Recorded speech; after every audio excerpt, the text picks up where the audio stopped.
வணக்கங்க. இப்போ ரீசெண்டாக கர்நாடகாவில் ஒரு இன்சிடெண்ட் நடந்திருக்கு. அது என்னங்கிறத பார்த்தலாம். வாங்க வீடியோக்குள்ளே போகலாம். லேடி என்ன பண்ணியிருக்காங்கன்னா, அவங்க லவ்வரோடு சேர்ந்து அவங்க ஹஸ்பண்டை, அதான் ஆக்சுவலி அவங்க மேரீடு, அவங்க லவ்வரோடு சேர்ந்து அவங்க ஹஸ்பண்டை கொன்னுட்டு டிஸ்போஸ் பண்ணியிருக்காங்க அவங்க பாடியை. அதாவது 30 கிலோமீட்டர்ஸ் தூரத்தில் கர்நாடகா தும்கூர் அப்படிங்கிற டிஸ்ட்ரிக்ட்லேருந்து 30 கிலோமீட்டர் தூரத்தில் போய் தூக்கி போட்டிருக்காங்க. போலீஸ் என்ன சொல்லியிருக்காங்கன்னா, அக்யூஸ்டு சுமங்கலா அப்படின்னு சொல்லி அவங்க பேர். சில்லி பவுடர்லாம் அவங்க ஹஸ்பண்ட் மேலே வீசிட்டு போயிருக்காங்க. அது அவங்க ஹஸ்பண்டு பேர் சங்கரமூர்த்தி, 50 வயசு அவருக்கு. அவரை என்ன பண்ணியிருக்காங்கன்னா, ஒரு வுட்டன் ஸ்டிக்கு, மரத்தோட அந்த குச்சி இருக்குல்ல, அதை வச்சு அடிச்சிருக்காங்க நல்லா. அப்புறம் கழுத்து மேலே தன்னோட ஃபுட்டை வச்சு நெக்கை நல்லா நசுக்கியிருக்காங்க. ஜூன் 24 இந்த இன்சிடெண்ட் நடந்திருக்கு. இந்த ஸ்முக்லா அப்படிங்கிறவங்க குக்காக ஒர்க் பண்ணுறாங்க. கல்பத்தாரு காலேஜ் அப்படிங்கிற அந்த கேர்ள்ஸ் ஹாஸ்டலில் சித்தூர் அப்படிங்கிற இடத்துல. இவங்க அக்யூஸ்டாக அவங்க லவ்வராக இருக்கிறாங்க இல்லைங்களா, அவங்களும் அந்த ஏரியா அக்கம் பக்கத்தில் இருக்கிற ஏரியாவில் இருக்கிற வில்லேஜில் இருக்கிறவங்க தான். இவங்க இந்த க்ரைமை கமிட் பண்ணதுக்கு காரணமே சங்கரமூர்த்திக்கு இவங்களுடைய இல்லீகல் அஃபேர்ஸ் தெரிஞ்சு போச்சு.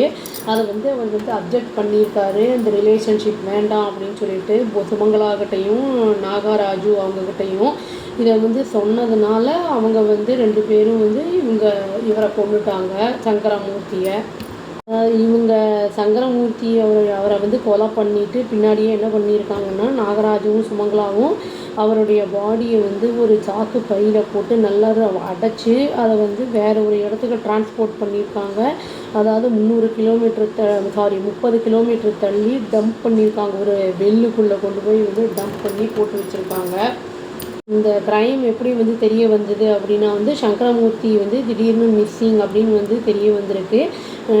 எந்த இடம்னா நோனாவினிக்கரே போலீஸுக்கு அந்த இது வந்திருக்கு கம்ப்ளைண்ட்டு. இன்ட்ரியில் ரெஜிஸ்டர் பண்ணியிருக்காங்க மிஸ்ஸிங் கம்ப்ளைண்ட் அப்படின்னு சொல்லிட்டு. அப்புறம் சஸ்பீஷியஸாக இருந்திருக்கு. அவங்க இன்வெஸ்டிகேட் பண்ணும்போது அதாவது இந்த சில்லி பவுட்ரு அந்த கரையெல்லாம் கண்டுபிடிச்சிருக்காங்க. அப்புறம் இந்த ஸ்ட்ரகிள்லாம் அதை கழுத்து மேலே வச்சது, அந்த அச்சு, அந்த இதெல்லாம் வச்சு கண்டுபிடிச்சி இவங்க மர்டர் தான் பண்ணப்பட்டிருக்காங்க அப்படிங்கிறத அவங்க கண்டுபிடிச்சிட்டாங்க.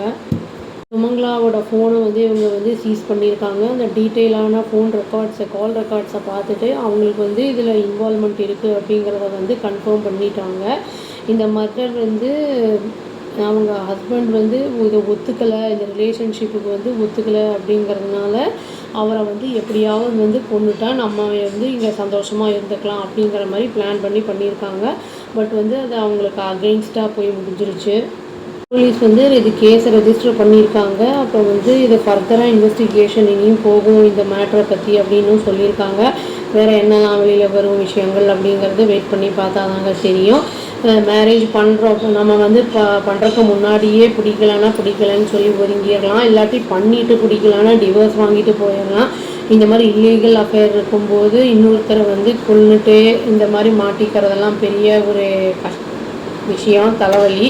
அந்த மாதிரிலாம் இல்லாமல் நம்ம அவாய்ட் பண்ணிக்கிறது நல்லது. அவ்வளோதாங்க. Thank you. Please do like, share and subscribe our channel and click the all option and tap the bell icon. Thank you.